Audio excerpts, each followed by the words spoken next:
Here, this is a brief outline of today lecture or this lecture: external structure and locomotion, nutrition and the digestive system, circulation in अगर आपने अभी तक हमारा channel subscribe नहीं किया तो अभी सब्सक्राइब करें और बेल आइकॉन को क्लिक करके हमारी लेटेस्ट वीडियोस के बारे में अपडेट। ओके स्टूडेंट्स, कल हम बात कर रहे थे जिस जगह से, वहीं से हम स्टार्ट लेते हैं। स्पोर्ट और मूवमेंट की बात हो रही थी। Aquatic salamanders employ reminiscent of the undulatory waves that passes along the body of a fish. मतलब जिस तरीके से फ़िश मूव करती है पानी में, उसी तरीके से जो एक्वेटिक स्लेमेंडर हैं वो मूव करते हैं। उनमें एंडुलेटरी वेव होती है, मतलब जो वो कर्व लाइक बॉडी जब उनकी होती है, और one curve to other curve, और इसी तरीके से कर्वेचर जब मूव होता है तो उनके जो साइड्स हैं उनके साथ पानी या मतलब जो भी मटेरियल होता है वो पास आउट होता है, तो इससे उनके अंदर जो है वो मूवमेंट या जो लोकोमोशन है वो होती है। तो क्योंकि जो एक्वेटिक स्लेमेंडर होते हैं वो फिश लाइक मतलब डेफिनेटली इनके अंदर लोकोमोशन या मूवमेंट होती हैं, तो इसलिए इनके अंदर जो बॉडी मैकेनिज़्म है इस हवाले से वो भी वैसा ही होता है।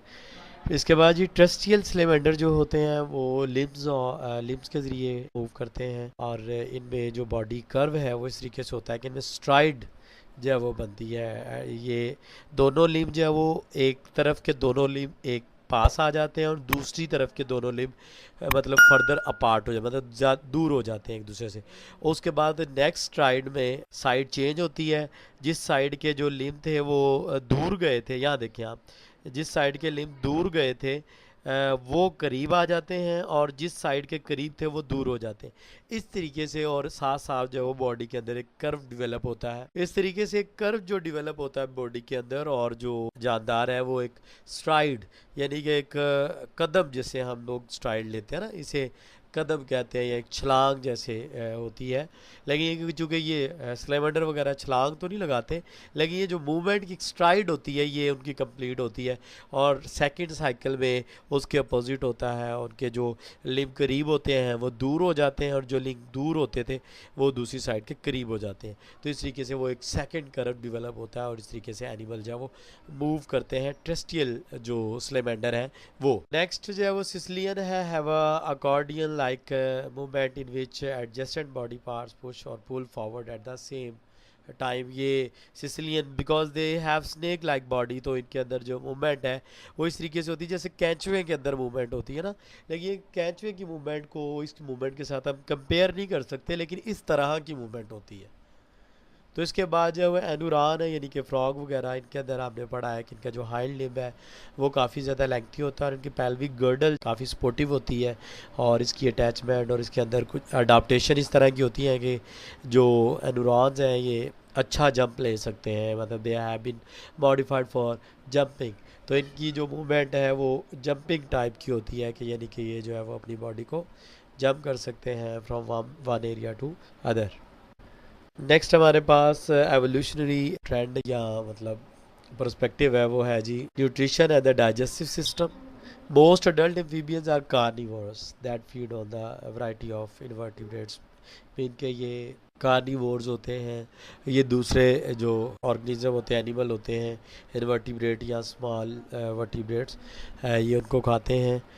Diets of some enurons, however, are more diverse. For example, a bullfrog will prey on small mammals, birds, and other enurons. यानी कि ये जो bullfrog है ये तो छोटे जो मैमल हैं लाइक माइस और रैट और this type of other small mammals, ये उनको भी खा सकता है, बर्ड्स को भी ये मतलब खा सकता है। तो इसलिए इनकी जो डाइट है या न्यूट्रिशन है उसकी बहुत ज़्यादा वैरायटीज़ है, उसमें डाइवर्सिटी है काफ़ी ज़्यादा। इसके बाद जी लार्वल स्टेजेस आर हर्बीवोर। हम ये बात पहले पढ़ चुके हैं कि जो इनका लार्वा होता है वो हर्बीवोर होता है, यानी कि इनके अंदर जो हर्बीवोरी है वो लार्वल स्टेज में जो है वो मोस्ट कॉमन है। और लार्वल स्टेज में अगर देखा जाए तो इनका डाइजेस्टिव सिस्टम लार्वे का और अडल्ट का, इन दोनों में कंपैरिजन अगर किया जाए तो लार्वल स्टेजेस में जो इंटेस्टिनल एरिया है, जो इंटेस्टाइन है, वो काफ़ी ज़्यादा एलोंगेटेड होती है, वो लंबी होती है इंटेस्टाइन, बिकॉज हर्बीवोर जितने भी ऑर्गेनिज्म है इनकी इंटेस्टाइन ज़्यादा, मतलब जब वो लेंथ उनकी ज़्यादा होती है एज़ कम्पेयर टू कार्निवोर।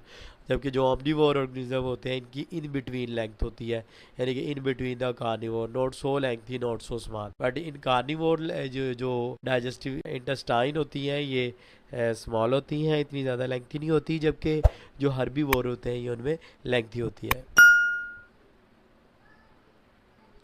इसके बाद जी many salamander are relatively unspecialised in their feeding methods, usually only their jaws to capture prey, मतलब ये अपने यूज़ करते हैं जाज को कैप्चर करने के लिए प्रे, लेकिन ये कि इनमें उस तरीके से जो फीडिंग मोड है या फीडिंग मेथड है वो डेवलप नहीं है जिस तरीके से एनुरान्स में या दूसरे एम्फीबियंस में या रेप्टाइल्स में या कॉर्डेट्स में डेवलप है।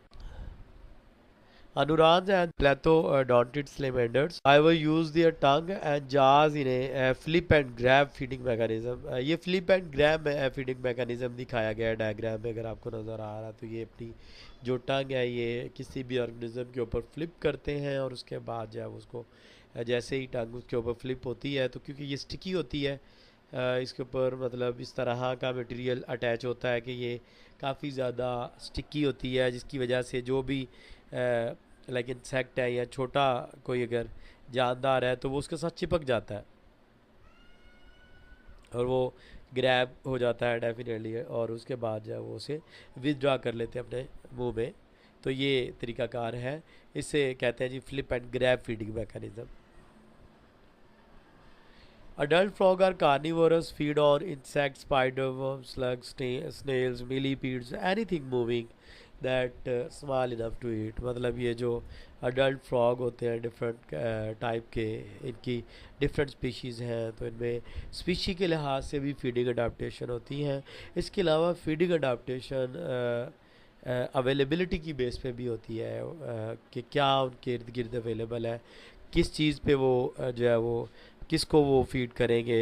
मतलब एक ऑर्गेनिज़म है वो टेम्परेट रीजन का है तो अगर सेम ऑर्गेनिज़म जो है वो ट्रॉपिकल रीजन में रह रहा है तो डेफिनेटली उनकी फूड अवेलेबिलिटी में थोड़ा बहुत फ़र्क होगा। तो वो जो डिफरेंस है वो स्पीशी भी डिफरेंट हो सकती है उस ऑर्गेनिज्म की, लेकिन साथ साथ जो है उनका जो फीडिंग बिहेवियर है वो भी डिफरेंट होगा, इवन दैट कि उनके जो प्रे है वो भी डिफरेंट होंगे in relation to their environment. Snap at prey with protrusible tongue. Protrusible tongue वो टंग होती है जिसे जो बाहर निकल आती है, मतलब ये अगर आप देखें तो ये इसे विदड्रॉ भी कर सकते हैं माउथ के अंदर, ये इसे बहुत ज़्यादा बाहर भी निकाल सकते हैं, तो ये इसे प्रोट्रूसिबल टंग कहा जाता है। Attach eight front end free behind, तो ये फ्रंट से अटैच होती है, जैसे हमारी टंग है ना, ये हमारी टंग जो है वो इस तरीके से नहीं है, हमारी टंग पीछे अटैच है, आगे से आज़ाद है। लेकिन ये जो एम्फीबियंस होते हैं, ख़ास तौर पे ये जो एनुरॉन्स होते हैं, इनमें जो टंग है वो आगे अटैच होती है, पीछे से फ्री होती है, इसलिए टंग जो पीछे वाला हिस्सा भी है वो भी बाहर आ जाता है, जिसकी वजह से बिल्कुल फ्रंट साइड पे ये अटैच होती है। तो इसलिए जो टंग बाहर आती है वो काफ़ी ज़्यादा लेंथी होती है, इसलिए ये करीब बैठे थोड़े फासले पे जो जानदार है मतलब इनकी जो टंग है प्रोट्रूसिबल होती है, तो इसलिए उसको भी जो है वो ग्रैब कर सकते हैं।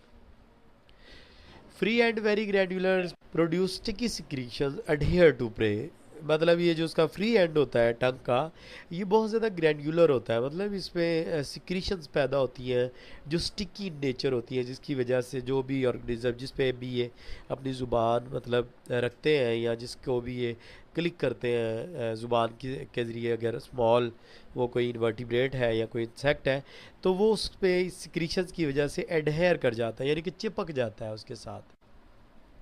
Teeth on pre maxillae and ये वूमर इनकी जो बोन होती है, क्योंकि उसके ऊपर जो है वो एग होते हैं, इसलिए इन्हें वूमराइन टीथ भी कहा जाता है। ये अगर आप देख सकते हैं वूमराइन टीथ, तो वूमर हड्डी के ऊपर ये होते हैं, तो इसलिए इन्हें वूमराइन टीथ कहते हैं। नो बाइटिंग और च्यूइंग, इनके अंदर कोई ख़ास सिस्टम ही होता है कि ये बाइटिंग और च्यू करें। Use to prey prevent predator, ये जो है वो use to prevent prey escape मतलब जो है वो ये जनरली मतलब अपने जानदार को जिसको भी ये शिकार करते हैं ये उसको मतलब अपने इन दांतों के ज़रिए सिर्फ पकड़ के रखते हैं कि वो छूट ना जाए। Use to prevent prey escape, यानी कि अपने शिकार को ये हाथ से जाने नहीं देते, हाथ से नहीं बल्कि मुंह से जाने नहीं देते, यानी कि ये अपने इन दांतों की मदद से सिर्फ उसे होल्ड करके रखते हैं, उसको काटते नहीं हैं या उसको चबाते नहीं हैं उसकी मदद से। ये बात ज़रा काबिल गौर है। Here, this is the diagram for the digestive system of the amphibians. They have a complete digestive system starting from the mouth and ending at the anus, और इसके अंदर मुख्तलिफ़ किस्म की वेरिएबिलिटी होती है, यानी कि जो डाइजेस्टिव ट्रैक है या डाइजेस्टिव कैनाल है वो डिफरेंट रीजन्स में मतलब मॉडिफाई हुई होती है। लाइक मतलब एट द स्टार्ट ये माउथ है, उसके बाद फेनक्स है, दैन उसको स्टमक कहा जाता है, और दैन उसके बाद जब small intestine and further large intestine and ending at the anus, और साथ साथ इसमें मुख्तलिफ़ किस्म के और स्ट्रक्चर होते हैं जो कि असिस्टिंग ऑर्गन होते हैं डाइजेस्टिव सिस्टम में, लाइक गाल ब्लैडर है या लीवर है, पैंक्रियास है या टंग है। तो ये स्ट्रक्चर्स जो है वो इनमें से ज़्यादातर स्ट्रक्चर ग्रैन्युलर भी हैं, डिफरेंट टाइप की सिक्रीशंस बनाते हैं, तो वो सिक्रीशंस जो है वो खुराक हज़म करने में जानदार को हेल्प करती हैं। Digestive tract relatively short in adult, longer in tadpole. relatively short in adult, why? Because adult जो है वो कार्निवोर होते हैं, और लॉन्गर इन टैडपोल क्यों? क्योंकि जो टैडपोल हैं वो हर्बीवोरस होते हैं, मीन के वो जो है वो हर्बीवोरी जो है वो उनके अंदर बिहेवियर होता है। तो इसलिए जितने भी हर्बीवोर होते हैं उनकी जो ये डाइजेस्टिव ट्रैक होती है ये लॉन्गर होती है एज़ कम्पेयर टू कार्निवोर और omnivore. Carnivore adaptation versus omnivore adaptation, ये तो यही है। Variety of enzyme are produce, definitely के डाइजेस्टिव ट्रैक के अंदर डिफरेंट टाइप के जो एंजाइम है वो प्रोड्यूस होते हैं जो कि डाइजेशन में हेल्प आउट करते हैं। Here the next is circulation in the amphibians. Circulatory system of amphibian shows remarkable adaptation for a life divided between aquatic and terrestrial habitat. यानी कि ये जो ऑर्गेनिज्म है चूँकि इनको जो ज़िंदगी है वो दोनों किस्म के माहौल में गुजारनी है, आबी माहौल में भी गुजारनी है और खुश्की पे भी गुजारनी है। जब इन्हें आबी माहौल और खुश्की के माहौल दोनों में ज़िंदगी अपनी गुजारनी है, partial in aquatic and partial in terrestrial, तो डेफिनेटली इनके सर्कुलेटरी सिस्टम में भी इस तरह के अडॉप्टेशन होने चाहिए कि ये सर्वाइव कर सके। ये ना हो कि बस इनके अंदर जी इनको गुजारनी है जी ज़िंदगी, ऐसा तो नहीं होता ना कि मतलब हम कहेंगे जी इनको गुजारनी है ज़िंदगी खुश्की पे तो वो गुजार लेंगे, ऐसे नहीं होगा। उनके जिस्म के अंदर ऐसी अडॉप्टेशन भी होंगी तो सर्वाइवल होगा, तब भी सर्वाइवल उनकी सक्सेसफुल सर्वाइवल होगा, अदरवाइज़ तो उनकी डेथ हो जाएगी। लाइक मतलब जैसे हमने पढ़ा है कि जो लंग फिशेज़ है उनमें जो 6th आर्च थी उसके as compare to bony fishes in the previous lecture, जब हमने फिशेस के अंदर सर्कुलेशन पढ़ा तो उसके बाद हमने वहाँ कंपेयर किया था फ़िश का circulatory system with lung fishes और बोनी फिशेस का कंपैरिजन किया था। तो हमने पढ़ा था कि जो 6 आर्च थी बोनी फिशेस में वो तो गिल्स को ही जा रही थी, लेकिन जो लंग फिशेस थे उनमें वो 6 आर्च जो थी वो पल्मोनरी सर्कुलेशन को मतलब लंग्स जो उसके न्यूमेटिक सैक लाइक स्ट्रक्चर थे या जो प्रिमिटिव लंग लाइक स्ट्रक्चर उनके अंदर होती है वो उसको कनेक्शन देती है, और वही कनेक्शन जो वो बाद में फर्दर जो 6 आर का कनेक्शन था that develop into pulmonary circulation, कि वो लंग्स के तक खून की सप्लाई लेके जाता और वहाँ से खून की सप्लाई को लेके आता ताकि साफ़ खून जो है वो बाकी जिस्म तक पहुँचता। तो सर्कुलेटरी सिस्टम जो एम्फीबियन का है ये इस तरह का है कि जो लंग फिश के अंदर आपको नज़र आया वो काफ़ी हद तक उससे भी ज़्यादा एडवांस सिस्टम इन जानदारों के अंदर डेवलप हुआ, लेकिन ये कि कहीं ना कहीं वो एडवांसमेंट उस टाइप की नहीं है जैसी एडवांसमेंट लंग फिश के अंदर हमें नज़र आई।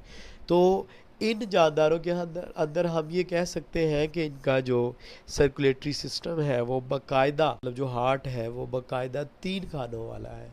मतलब इसके अंदर जो है वो 2 एट्रिया होते हैं, एक वेंट्रिकल होता है, फर्दर इसके अंदर स्पाइरल वाल्व होता है जो कि कोनस आर्ट्रियोसिस में होता है और वो प्रिवेंट करता है मिक्सिंग को ब्लड की, ऑक्सीजनेटेड ब्लड और टू सम एक्सटेंट उस तरीके से नहीं है जैसे डेवलप कोऑर्डिनेट्स में है, मतलब proper coordinates like human being में 4 खाने होते हैं दिल के, उस तरीके से नहीं है। लेकिन कहीं ना कहीं ये फिश के मुकाबले में ज़रा थोड़ा सा डेवलप हार्ट है, not like the heart of fish.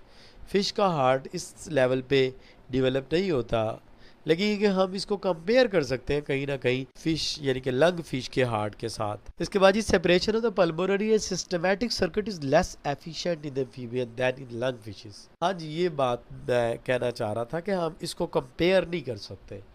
मतलब yes, this is the advancement of the circulatory system in the amphibian as compared to fishes, when you only compare amphibian with the fishes, but when you compare amphibian with the lung fishes, तो ये जो इसका circulatory system है, ये आप ये कह सकते हैं कि it's less efficient as compared to lung fishes।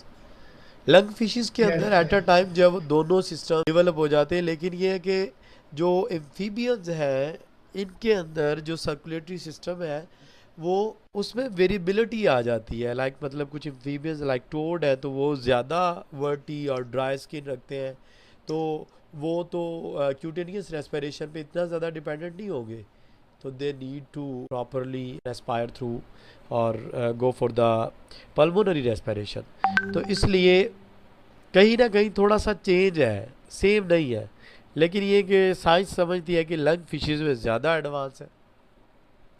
Hair simple diagram दिखाया गया है कि जिसमें ये इसी तरीके का सिस्टम हमारे जिस्म में भी होता है, लेकिन यहाँ 2 एट्रिया और 1 वेंट्रिकल है ना, तो हमारे जिस्म में 2 एट्रिया 2 वेंट्रिकल होते हैं। बाकी सिस्टम ऐसे ही होता है कि जो पल्मोनरी सर्कुलेशन है वो हार्ट से खून को वसूल करती है, फेफड़ों तक लेके जाती है और उसके बाद खून को वापस दिल की तरफ लेके आती है। जबकि जो सिस्टमैटिक सर्कुलेशन है वो पूरी बॉडी में जो क्लीन होके आया फेफड़ों से उसको सर्कुलेट करवाती है, और वहाँ फिर कैपिलरी लेवल पे गैसियस एक्सचेंज होता है, और फाइनली जो है वो गैसों का तबादले के बाद जो डीऑक्सीडेटेड ब्लड है it's once again enter in the और come back to heart atria or then ventricle, and further it go back to the lung for further purification or the oxygenation। तो ये चीज़ हम में भी होती है, लेकिन यह है कि हम में 2 वेंट्रिकल होते हैं। इसके बाद ये shift from the gills to lung breathing solve some circulatory problems but caused other। Shift from gills to lung breathing solve problem some circulatory problem, मतलब इससे जो सर्कुलेशन थी या सर्कुलेटरी सिस्टम या जो लंग के ज़रिए ब्रीदिंग थी उसने बहुत से मसले हल तो किए, लेकिन कुछ मसले जो थे वो बट काज अदर उसकी वजह से कोई और मसले जो है वो आ गए। Eliminated major obstacle to arterial blood flow, तो इससे ये एक मसला कम हुआ कि उसका आर्टेरियल ब्लड फ्लो जो कि गिल्स की तरफ जाता था तो उसको उसने जो है वो उस रुकावट को ख़त्म कर दिया। इट वाज रिक्वायरिंग एनर्जी, और इसके लिए डेफिनेटली एनर्जी चाहिए थी, और पहले गिल्स में खून भेजा जाता, लेकिन ये उस लेवल पे गिल्स के ज़रिए जो गैसों का तबादला है ना, और ख़ास तौर पे ऑक्सीजन एब्जॉर्प्शन है, वो बहुत एनर्जी कंजप्शन और टाइम टेकिंग प्रोसेस है as compare to take oxygen through pulmonary respiration. मतलब जो पल्मोनरी रेस्पिरेशन है उसके ज़रिए गैसों का तबादला बहुत ईजी है, बिकॉज हवा में बहुत ज़्यादा ऑक्सीजन होती है एज़ कम्पेयर टू पानी। पानी के मुकाबले में हवा में ऑक्सीजन ज़्यादा है, पानी में बहुत कम है, तकरीबन 2.4% ऑफ द एयर। तो वो जो कम ऑक्सीजन है डेफिनेटली फिर उसको एक्सट्रैक्ट करने के लिए उतना ज़्यादा जो है वो हमें ब्लड फ्लो और खून को जो है वो एक्सपोज करवाना पड़ेगा, उतनी देर तक एक्सपोज करवाना पड़ेगा। तो इसलिए ये एक प्रॉब्लम थी जो जिसको साइंस समझती है कि इन्होंने कम किया। Needed to develop new circuitry to serve lung pulmonary circulation. Definitely ये हमने बात की है कि उसके अंदर मतलब अगर वो एक नया सर्किट डेवलप करने की ज़रूरत थी, तो यानी कि जो लंग्स को सप्लाई देता, तो वो हमने पढ़ा है कि लंग फिश में 6 आर्च जो है वो डेवलप हुई ना, 6 आर्च डेवलप हुई पल्मोनरी आर्च, और बाद में उसी पल्मोनरी आर्च डिफरेंट जो आर्टरी और वेन बन गए जो कि अब सप्लाई लंग को जो है वो देते और लेते हैं दिल की तरफ से। इसके बाद ये 6th arch develop into pulmonary artery, ये बात अभी हमने कर ली। New pulmonary vein develop from for return. तो जो 6 आवर्स थी mainly at the start it was just supplying the blood to the primitive lungs, but वक्त के साथ साथ new pulmonary vein develop for return, यानी कि खून जाने के लिए तो लंग तक जाना तो शुरू हो गया, लेकिन अब खून आने के लिए भी वापस दिल तक लाने के लिए भी एक नाली चाहिए थी। तो इसके लिए जो है वो पल्मोनरी वेन डेवलप हुई जो साफ खून लेके वापस, हमने ये बात पढ़ी हुई है, वेन जो है वो वैसे तो गंदा खून जो है वो ट्रांसपोर्ट करती है ना, वेन के अंदर गंदा खून होता है, डीऑक्सीडेटेड ब्लड होता है, और जो आर्टरीज होती हैं उनके अंदर ऑक्सीडेटेड ब्लड होता है। लेकिन याद रखें जो पल्मोनरी वेन होती है इसके अंदर ऑक्सीडेटेड ब्लड होता है, इसके अंदर डीऑक्सीडेटेड ब्लड नहीं होता। और जो पल्मोनरी आर्टरी होती है उसके अंदर ऑक्सीजनेटेड नहीं होता, डीऑक्सीजनेटेड होता है। ये बात ज़रा थोड़ी सी आप अपनी ज़हन में रखिए। ये बात मैमल है, बर्ड्स है, रेप्टाइल्स है, इन सब में ये होता है कि मतलब जो पल्मोनरी आर्टरी और पल्मोनरी वेन है ना, ये opposite to the vein and arteries work करते हैं। More difficult evolutionary problem, separate oxygenated from deox, ये था एक, मतलब ये एक आपको जितने भी आप लोग जब ये एवोल्यूशनरी पॉइंट ऑफ व्यू से बात करते रहे ना, एवोल्यूशनरी पॉइंट ऑफ व्यू से हम क्यों बात कर रहे हैं, ये बात ज़रा समझना। कल एक स्टूडेंट ने मुझे मैसेज भी किया था, उसको ज़रा थोड़ा सा ये समझने के लिए क्या चीज़ चाहिए होती है। आपके जितने भी आर्टिकल है ना, इनमें आपने from chapter protochordates to mammal आप देखेंगे कि जो भी स्ट्रक्चर है या जो भी सिस्टम है वो आपको इवॉल्व होता हुआ नज़र आएगा, मतलब एडवांसमेंट उसके अंदर होती है, और एडवांसमेंट ही एवोल्यूशन होती है। आपने जितने भी स्ट्रक्चर पढ़ने होते हैं, लाइक आपका जो फिश का हार्ट है वो बहुत सिंपल है, लेकिन जो एम्फीबियन का हार्ट है वो ज़रा थोड़ा सा उससे 2 कदम आगे का है। जो रेप्टाइल का हार्ट है वो डेफिनेटली एम्फीबियन से ज़रा बेटर होगा। इससे आगे जब आप बढ़ेंगे तो उससे भी आगे जो है वो आपको हार्ट मिलेगा, मतलब एडवांस मिलेगा। मैमल में जाएंगे तो आपको मोस्ट एडवांस हार्ट मिलेगा। तो आपने सारे स्ट्रक्चर को इस पॉइंट ऑफ व्यू से पढ़ना है, तो आपके लिए ये एक ईजी हो जाएगा। मतलब आप जो है वो सर्कुलेटरी सिस्टम अगर आप पढ़ रहे हैं तो आप फिशेस में सर्कुलेटरी सिस्टम को पढ़ें, उसके बाद आप एम्फीबियंस में पढ़ें, पूरा चैप्टर ना पढ़ें अगर आप समझना चाहते हैं बात को। उसके बाद एम्फीबियन की सर्कुलेशन पढ़ें, उसके बाद आप रेप्टाइल की सर्कुलेशन पढ़ें, उसके बाद आप जाए नेक्स्ट बर्ड की सर्कुलेशन पढ़ें, फिर आप मैमल की सर्कुलेशन पढ़ें, तो आपको चारों पाँचों के अंदर एक वाज़ेह फ़र्क नज़र आ जाएगा और आपको पता चल जाएगा कि कौन सिंपल है कौन एडवांस है। तो ये उसी तरतीब से चैप्टर रखे गए, तो इसलिए ये बात अपने जहन में रखनी है। मोर डिफ़िकल्ट एवोल्यूशनरी प्रॉब्लम क्या था, सेपरेट रखना ऑक्सीजनेटेड और डीऑक्सीजनेटेड ब्लड को, और ये चीज़ इन जानदारों में डेवलप तो हुई लेकिन उस लेवल पे नहीं जितनी इससे आगे वाले जानदारों में डेवलप हो चुकी है। इन जानदारों में ये स्पाइरल वाल्व वगैरह डेवलप हो गया एट्रिया के अंदर या कोनस आर्ट्रियोसिस के अंदर, तो ये जो स्पाइरल वाल्व था ये भी वही काम कर रहा है। लेकिन इससे आगे जब आप बढ़ेंगे तो ये जो हमारे पास रेप्टाइल होंगे उनके अंदर तो एक बाकायदा सेप्टम डेवलप हो गया वेंट्रिकल के अंदर के 2 वेंट्रिकल बनना शुरू हो गए। एडवांस ये जो कॉर्डेट्स क्रोकोडाइल्स वगैरह हैं उनके भी पहले दूसरे जानदारों में 3 ही है, लेकिन क्रोकोडाइल्स में 4 होते हैं। तो वो चारों जो है वो कैसे बने, जो वेंट्रिकल है उसके अंदर एक सेप्टम प्रॉपरली डेवलप हो गया, तो जिसके तहत वो एक वेंट्रिकल नहीं रहा वो 2 बन गए, तो जिसके तहत दिल के 3 खाने नहीं रहे, दिल के 4 खाने बन गए। तो ये चीज़ है, ये एडवांसमेंट है। तो एक मेजर प्रॉब्लम था जानदारों में इवॉल्व होने के लिए कि वो ऑक्सीजनेटेड और डीऑक्सीजनेटेड ब्लड को सेपरेट रखने के लिए मतलब कुछ करते, तो उस हवाले से amphibian have made it's half way, कि एम्फीबियन ने आधा सफ़र तय कर लिया इसमें। तो मतलब ये कि इन्होंने अपने हार्ट है उसमें थोड़ी सी एडवांसमेंट, थोड़ा सा एक स्पाइरल वाल्व जो वो डेवलप कर लिया, 2 एट्रिया बट सिंगल वेंट्रिकल, यानी कि ये तो इनका हार्ट था 3 खानों वाला। पोटेंशियल मिक्सिंग, मतलब कि इनके अंदर जो है वो पोटेंशियल मिक्सिंग तो नज़र आती है डीऑक्सीडेटेड और ऑक्सीडेटेड ब्लड की, एक्चुअली डिल्टर्ड mixing of the oxidated and deoxidated blood. मतलब वैसे तो अगर हम देखें तो वेंट्रिकल एक ही है तो मिक्सिंग तो हो जानी है, लेकिन वो कहते हैं कि असल में ऐसा नहीं होता। पोटेंशियल मिक्सिंग नहीं होती, लिटिल मिक्सिंग होती है। क्यों?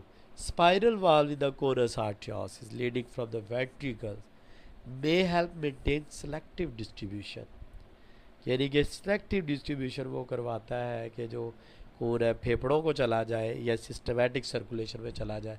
तो जो खून फेफड़ों से आया है, कोरस आर्टरियोसिस का ये जो वाल्व है, स्पाइरल वाल्व, ये कोशिश करता है काफ़ी हद तक कि जो सिस्टमेटिक सर्कुलेशन के लिए ब्लड है, जो कि ऑक्सीडेटेड ब्लड है, वो उधर जाए, और जो आया है सिस्टमेटिक सर्कुलेशन से वापस दिल में, वो खून जो है वो लंग्स में साफ़ होने के लिए जाए।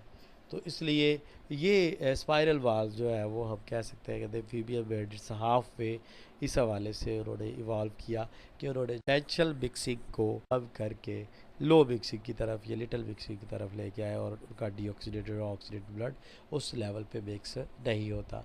कंट्रोवर्शियल डिफाइंड कंप्लीट एनालिसिस, अभी ये एक पॉइंट जो है वो कंट्रोवर्शियल है, ये जो हम बातें कर रहे हैं ये इस स्लाइड में, कि मतलब इसमें अभी काफ़ी चीज़ें गैर यकीनी है या उस लेवल पे रिसर्च नहीं हुई और उन्हें निगलेक्ट किया जा सकता है, और मज़ीद अगर उनकी रिसर्च हुई तो शायद कि उन्हें मतलब इस पॉइंट को माना ना जाए कि वाकई ऐसा होता है, लिटिल मिक्सिंग होती है। अभी बहुत से लोग समझते हैं कि पोटेंशियल मिक्सिंग होती है काफ़ी ज़्यादा, तो स्पाइरल वाल्व उस तरीके से डेवलप भी नहीं है और उस तरीके से काम नहीं करते जिस तरीके से कि एक प्रॉपर सेप्टम कर सकता है, एक प्रॉपर चैम्बर कर सकता है, कि बिल्कुल एक चैम्बर ही अलग होना चाहिए। Amphibian lymphatic system returns fluid, proteins and ions to the circulatory system। हम एम्फीबियन का जो लिम्फेटिक सिस्टम है पढ़ते आए हैं कि इसमें टिश्यू फ्लूइड जो इकट्ठा होता है, तो जो लिम्फ वेसल्स होती हैं या वो जो उसको एक्सट्रैक्ट करती है मतलब लिम्फ को, और उसके बाद सारा कलेक्ट करके थाइमस ग्लैंड के पास जाके उसे वापस ब्लड वेसल में डाल देती हैं। तो लिम्फेटिक सिस्टम जो है वो बाकायदा इनमें डेवलप होता है। The lymphatic system also transport water absorb across the skin. तो स्किन के ज़रिए जो एब्जॉर्ब होता है, कल हम बात कर रहे थे कि स्किन पानी को जज़ब भी करती है, तो स्किन पानी को जब जज़ब करती है तो डेफिनेटली वो इस हवाले से को हेल्प आउट होता है। जो पानी स्किन जज़ब करती है वो टिश्यू फ्लूइड के तौर पे लिम्फेटिक सिस्टम ट्रांसपोर्ट सिस्टम में जो है वो भेज देता है, तो जिसकी वजह से वो जिस्म का हिस्सा बन जाता है। Unlike other vertebrate, amphibian have contractile vessels called lymphatic heart that pump fluid through the lymphatic system. Lymphatic spaces between body walls, muscles and the skin transport and store water absorbed across the skin. And this is the end of today's lecture.